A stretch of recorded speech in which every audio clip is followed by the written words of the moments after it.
नमस्कार दोस्तों, स्वागत है आपका फिर क्या हुआ क्या अगले एपिसोड में।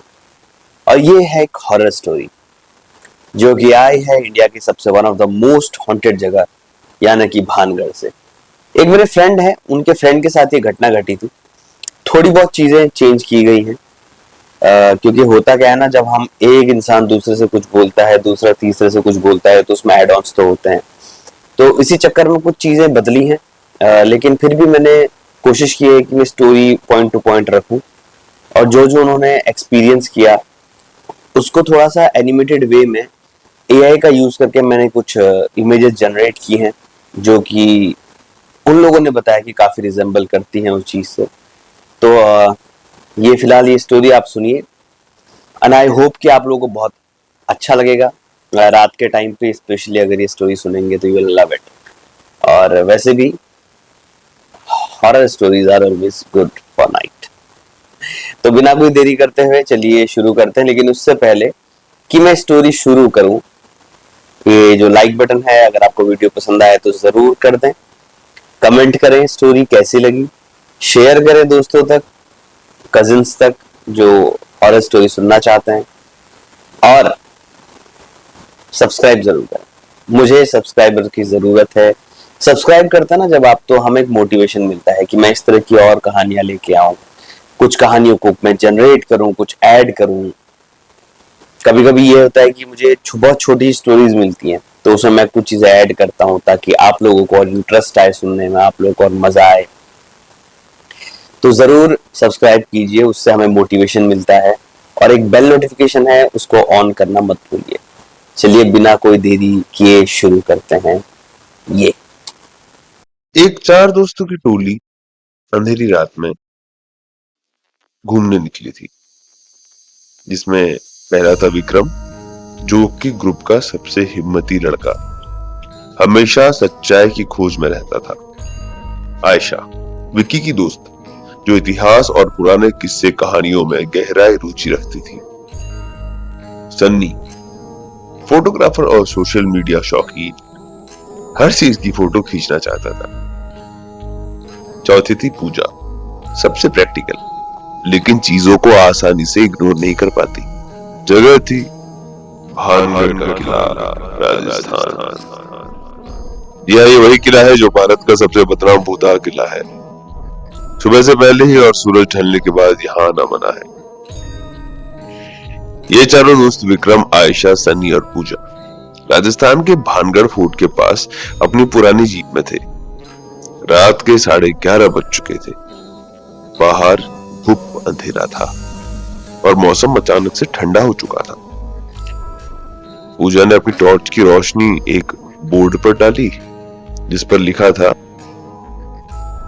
सूर्यास्त के बाद और सूर्योदय से पहले प्रवेश वर्जित है, कानूनी कार्यवाही की जाएगी। विक्की ने मुस्कुराकर कहा, तभी तो असली मजा आएगा यार।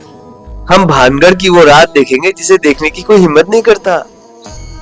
आयशा, जो भानगढ़ की कहानियां पढ़ चुकी थी, उसने धीरे से कहा जाता है कि यहाँ की राजकुमारी रत्नावती और एक काले जादू वाले तांत्रिक सिंघिया की वजह से ये पूरा इलाका शापित हो गया। कोई भी यहाँ एक रात नहीं गुजार सकता। सन्नी ने अपना प्रोफेशनल कैमरा निकाला और बोला, डोंट वरी दोस्तों, अगर मैं जिंदा रहा तो मेरी फोटो वायरल हो जाएंगी। उन्होंने एक कच्चे रास्ते पे जीप को फोर्ट की बाउंड्री के करीब तक पहुंचाया। वो छिपकर फोर्ट की एक टूटी हुई दीवार से अंदर घुस गए। जैसे ही वो फोर्ट की सरहद के अंदर दाखिल हुए, सबने एक अजीब सा बोझ अपने कंधों पर महसूस किया। फोर्ट के अंदर थी पुरानी हवेलियों के खंडहर, टूटी हुई छतें, कुछ सूखे पड़े कुएं और एक अजीब सा सन्नाटा। उन्हें लगा जैसे हजारों सालों का दुख और गुस्सा उस हवा में घुला हो।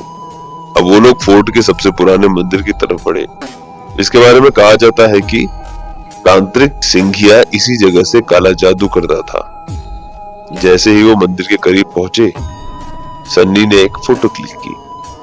उसने सोचा कि रात में आज तक इस मंदिर की किसी ने फोटो नहीं खींची, इसके तो ज्यादा व्यूज मिलेंगे। लेकिन उसी पल उस कैमरे की स्क्रीन लाल हो गई।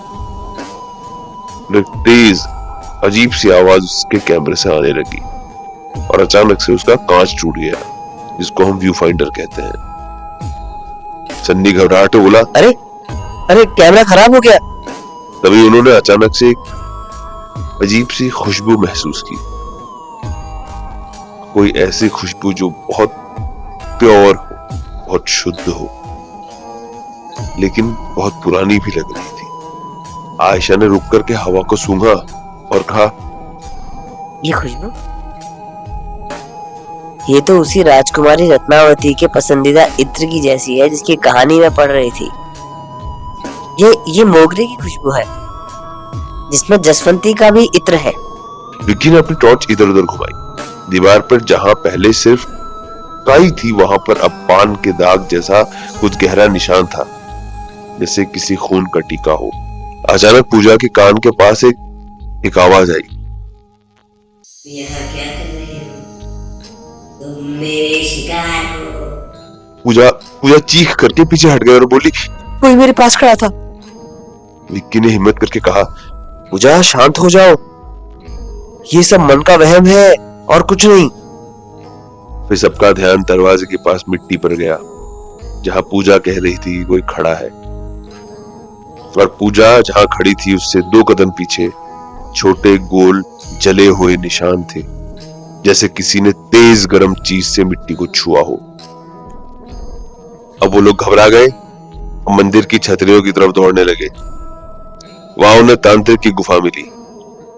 उन्होंने सोचा कि शायद ये एक सेफ जगह होगी, और जैसे ही वो गुफा में घुसे उन्हें एहसास हो गया कि उनकी बहुत बड़ी गलती है, क्योंकि वहां हवाएं घूमने लगी। ऐसा लग रहा था जैसे अंदर गोल तूफान हो। उन्हें ऐसा लग रहा था उनके कान फट जाएंगे, और सबने एक दर्दनाक बड़ी ही तीखी चीख सुनी। आवाज ऐसी थी जैसे कोई बहुत ताकतवर चीज उनकी तरफ बढ़ रही हो। हिम्मत करके वो गुफा के थोड़ा और अंदर गए तो देखा कि एक छोटे से पत्थर के ऊपर 3 खोपड़ियां रखी हुई हैं। उनके चारों तरफ काले कपड़े और सूखी लकड़ियां थी। विक्की ने जैसे ही आगे बढ़ने की कोशिश की और देखना चाहा कि ये क्या है, उसे एहसास हुआ कि उसके पैरों पर किसी ने जोर से चाबुक मारा है, और वो वहीं गिर गया और चीखते हुए बोला, आओ, कोई मुझे मार रहा है, किसी ने मुझे मारा। वो उठ नहीं पा रहा था। चारों तरफ हवाओं में एक काले रंग का धुआं घूम रहा था। आयशा ने झट से उसकी तरफ देखा। विक्की के बाएं हाथ पर 3 लंबे गहरी चोट के निशान थे, जैसे तेज नाखून से उसे खरोचा गया हो। पूजा और सन्नी ने हिम्मत करके विक्की को खींचा और उस गुफा से बाहर लेकर के आए। जैसे वो उस गुफा से बाहर निकले, उन्हें समझ में नहीं आ रहा था कि वो कहां जाए, तो उन्होंने सोचा यहाँ से बाहर जाते हैं। वो मुख्य द्वार की तरफ भागे, लेकिन उन्होंने देखा कि फोर्ट के मुख्य द्वार, यानी कि मेन गेट, जो सिर्फ सुरक्षा के लिए बना था, वो बंद था। उसके ऊपर एक जंग लगा हुआ बहुत बड़ा सा लोहे का ताला था, जो कि पहले वहां नहीं था। सन्नी की आवाज में रोना था, और रोते रोते वो बोला, हम फंस चुके हैं यार, हम फंस गए भाई। तभी अचानक से गेट के पीछे से एक बहुत ही बड़ा काला लंबा साया दिखा। वो साइज में बढ़ रहा था, वो बढ़ते बढ़ते गेट से बड़ा हो गया। उस साये की आंखें चमक रही थी। आयशा को अचानक से तांत्रिक का किस्सा याद आया, और वो बोली, ये पक्का वही तांत्रिक है जिसकी मैंने कहानियां सुनी है। वो हमेशा राजकुमारी के रूप में लोगों को मोह लेता है और फिर उन्हें मार देता है। साया धीरे धीरे उनकी तरफ बढ़ने लगा, और उन चारों दोस्तों के पास कोई ऑप्शन नहीं था, तो वो अंदर की तरफ भागे। जैसे ही वो साया धीरे धीरे इनकी तरफ बढ़ रहा था, हवाएं और तेज हो रही थी। हवा में एक अजीब सी दुर्गंध थी और एक हावीपन था। पूजा ने रोते हुए कहा, हम कैसे जाएंगे यहाँ से? प्लीज विक्की कुछ बताओ। विक्की ने अपने डर को भुला करके साये की तरफ देखा, जो उनकी तरफ बढ़ रहा था। फिर अपने 3 दोस्तों की तरफ देखा। हमें वही करना होगा जो काली शक्तियों को कमजोर करता है, सच्चाई और दोस्ती की ताकत। हमें भगवान का नाम लेना होगा। अचानक से आयशा को उसकी दादी का सिखाया हुआ एक पुराना दैवीय मंत्र याद आया। उसने आंखें बंद की और तेज आवाज में वो मंत्र बोलना शुरू कर दिया। जैसे मंत्र की आवाज गूंजी, वो काला साया बहुत जोर से चीखने लगा। उसका आकार अब धीरे धीरे कम हो रहा था। अब इन बाकी के दोस्तों ने भी वही मंत्र पढ़ना शुरू किया। विक्की ने तुरंत समय का फायदा उठाया। उसने सनी से उसका फोटो फ्लैश मांग दिया। सनी ने पूरी ताकत से उस फ्लैश को साए पर मारना शुरू किया। भले ही सनी डर के मारे कांप रहा था, लेकिन उसने हिम्मत करके कैमरा ऑन किया और साए की तरफ तेज फ्लैश मारना शुरू किया। जैसे ही तेज रोशनी और मंत्र की आवाज एक साथ उस साए पर पड़ी, वो साया पिघलना शुरू हो गया। पिघलते पिघलते वो पानी में बदल गया। एक तेज हवा का झोंका आया और सब कुछ अचानक से शांत हो गया। वो साया भी वहां से चला गया। फिर अचानक से एक ताला गिरने की आवाज आई। उन सबका ध्यान गया कि मुख्य द्वार पर जो जंग लगा ताला था, वो अब अपने आप खुल चुका है और गिर गया है। ये सब संकेत थे कि वो जो काला साया है वहां से कुछ पल के लिए चला गया है। अब इन चारों दोस्तों ने मौके का फायदा उठाया और वहां से बाहर की तरफ दौड़ पड़े। उन्होंने पलट कर तक नहीं देखा। तेज रफ्तार से अपनी जीप तक पहुंचे और उसमें बैठ गए और उसी कच्ची सड़क से वापस चले गए। सुबह के 4 बज गए थे और वो सब बिना रुके भानगढ़ की सीमा से बाहर निकल गए। जैसे ही वो सूरज की पहली रोशनी में आए, विकी ने फील किया कि उसके हाथ का दर्द खत्म हो चुका है और जो नाखून का निशान उसके हाथ पे बना हुआ था वो अचानक से गायब हो गया। और पूजा को भी अपने कानों में कोई आवाज नहीं सुनाई दे रही थी। ये लोग फिर अपने घर पहुंचे। वापस आकर इन्होंने कसम खाई कि वो कभी भी किसी शापित जगह पर नहीं जाएंगे, और जाएंगे भी तो पूरी तैयारियों के साथ जाएंगे। भानगढ़ की वो एक रात उनके जीवन की सबसे डरावनी एक सच्चाई बन गई थी, जिसे वो कभी नहीं भूल पाए। दोस्तों, आई होप कि आप लोगों को ये कहानी बहुत पसंद आई होगी। इस तरह से भानगढ़, जो कि इंडिया का सबसे हॉन्टेड प्लेस है, वहां से ये चारों बच करके आए। इन्होंने किस तरह से वहां चीजें होते हुए देखी और दोस्ती और सकारात्मकता की जो ऊर्जा होती है, जो हमारा भगवान पे विश्वास होता है, उस चीज से इन्होंने अपने आप को कैसे बचाया, ये आपको जरूर सीखने को मिला होगा।